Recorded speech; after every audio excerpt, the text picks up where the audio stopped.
I like to think of the North Node as a soul goal because it's fun and it rhymes. But think of a goal, and any goal in your life is like you make it a goal because it doesn't just come easily, right?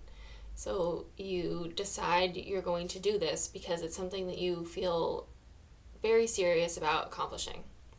And so you write it down, maybe make steps for how you get to it, or you just write it on a big piece of paper on your wall and you're like, see it every day, and you're like, I haven't done anything to work towards that yet. Because it seems so out of the realm of possibilities for you because it is not something you would normally do. Like, it's not that hard to accomplish regular things or like things at your job or like things that you know that your family expects of you. Those are easy, those are comfortable. But these goals you set for yourself are not. They're set because they're not easy. I feel like I just repeated that a few times. But you know what I'm saying. So if you think of that as for your soul, if your soul sets a goal, it's because it's something it hasn't done before. It's not something it's comfortable with. So when you find out what your North Node is, it's going to be like, I can't do that. I'm not comfortable with that. Because you are not experienced in that realm of life. You haven't done that as a human yet. So, my story with astrology specifically started over a decade ago. And it just has grown and grown over the years.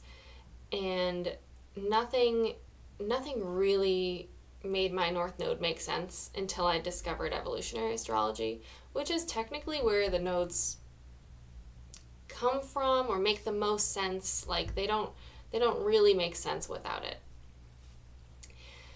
So I knew what my North Node was like 7 years ago. And I was just like, yeah, okay, I'll get to that when I get to it. And it seemed completely impossible. Like, nothing that would ever happen for me. I pretty much was like, this it doesn't resonate. Not doing it. So I believed in this whole part of my chart, but this part, no. That, along with a few other placements that took years to understand. The North Node, out of all of them, felt like a distant nightmare that I knew if I just woke up from, I would realize it was not that hard or scary. But I couldn't wake up from it. But that's a different metaphor. So when I discovered evolutionary astrology, I started seeing every other thing in my chart as supportive of my North Node. And I would dissect and decode all of the different pieces and how they connected to one another and how each one built the other up to allow me to get up to my North Node. And it was wild, and it was scary, and it was painful, and lots of difficult life situations had to occur for these things to make sense. And I think I mentioned in one of the other videos that I had a lot of traumatic experiences, but most specifically during my Saturn return, I had a stillbirth. And nothing else in existence made me feel as grounded during that time as astrology did. So, in the middle of my Saturn return, which I had known was coming, and I knew everything that was happening during those 2.5, 3 years were Saturn. And so I was able to kind of keep my head on my body and know that I was going to get through it. But still, how do you get through a stillbirth? You kind of don't. You get to the other side and there's a whole chunk of you that's different. If it's not missing, it's different.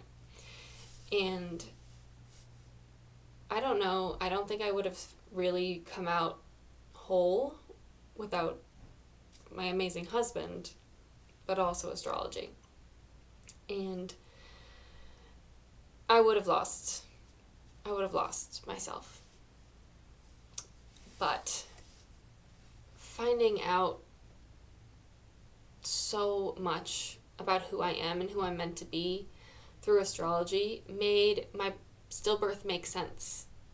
I am meant to do so much under the umbrella of motherhood, and that, you know, that covers a lot, because like we all have mothers, so you know, everyone can relate in some way to mothers and motherhood, even if they haven't had children and they're not a mother.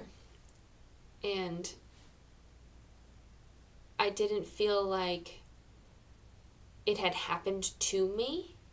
I didn't feel like a victim of the stillbirth. I felt like I had chosen it, as crazy as that sounds.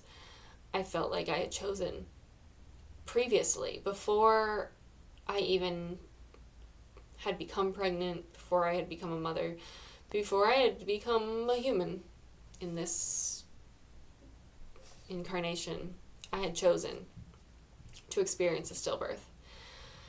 And I have some evidence to back that up, such as just knowing when I was pregnant that I wouldn't actually raise the baby that was going to be born. Just, you know, that one of those feelings. But also knowing that I needed to have as much motherhood experience as I possibly could, so that I could give as much love and guidance to other mothers as they needed, made my stillbirth make sense to me. I had a lot of experience in motherhood already, such as becoming a mom really young and having a strong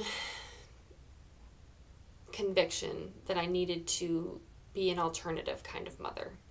I couldn't do it the normal way, so that required an alternative kind of mindset and self-teaching. I had to teach myself what kind of motherhood I wanted. And it also required different experiences than most mothers have.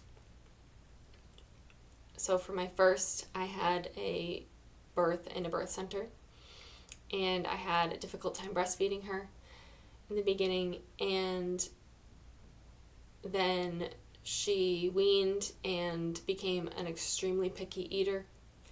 Then I had my second, and he was a home birth, and everything was amazing, but my relationship with my mother fell apart again after it had been kind of, you know, a little bit healed from me becoming a mother.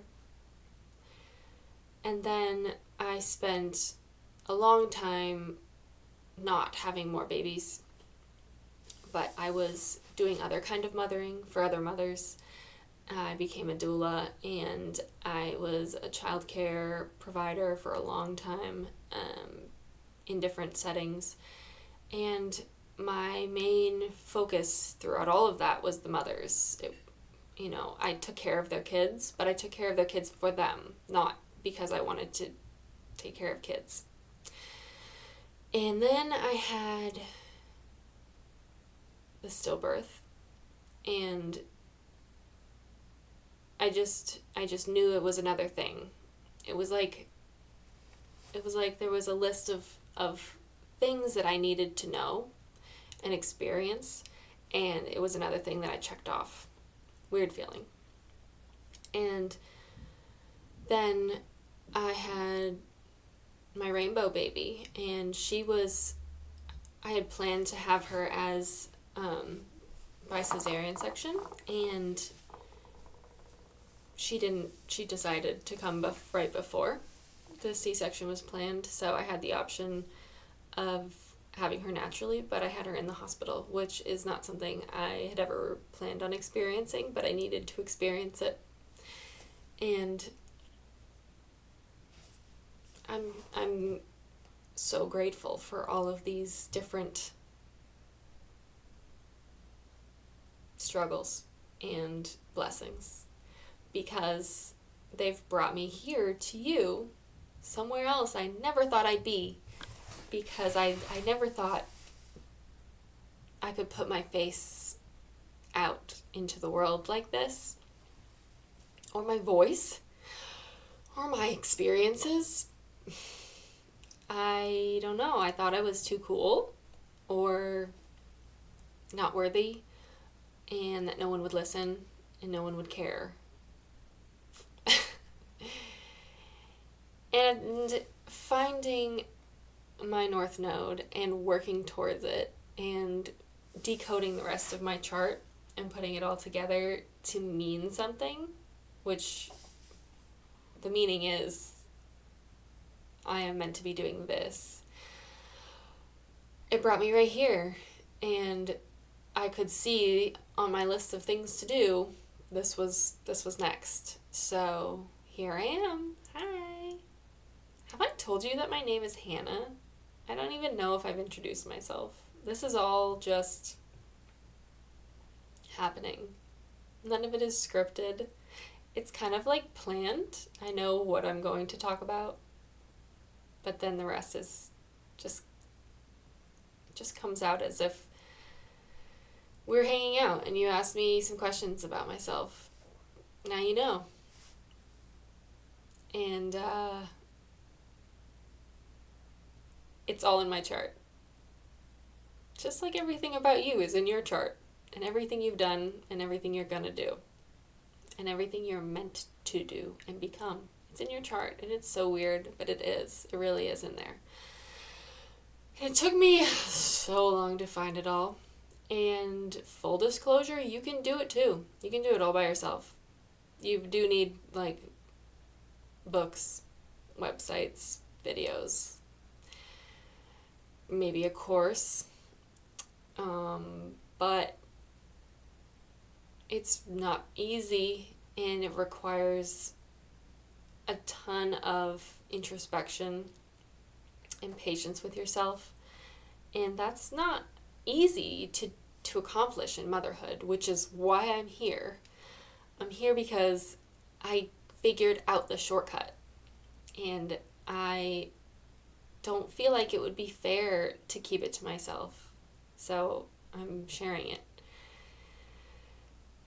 And that comes in the form of my transformational coaching program, and I'm going to be starting a Skool community so that all of you can get together in one place and we can talk about motherhood mixed with spirituality and life purpose and astrology, and find our ways together and hold each other's hands on the way up and on the way down.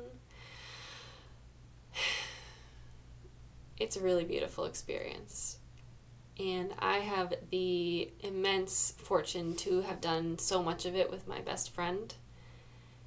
I don't think I could have done it alone. I think I would have gone into like a crazy little wormhole and not come back out without her. Shout out to Lisa. You're the best. You're my favorite. I'm not going to tell you ahead of time that I'm saying your name in this video. You're just going to be surprised. Thank you for being my loyal fan. My only fan right now. And you're really all I need. Thank you. And thank you all for watching this. I love you.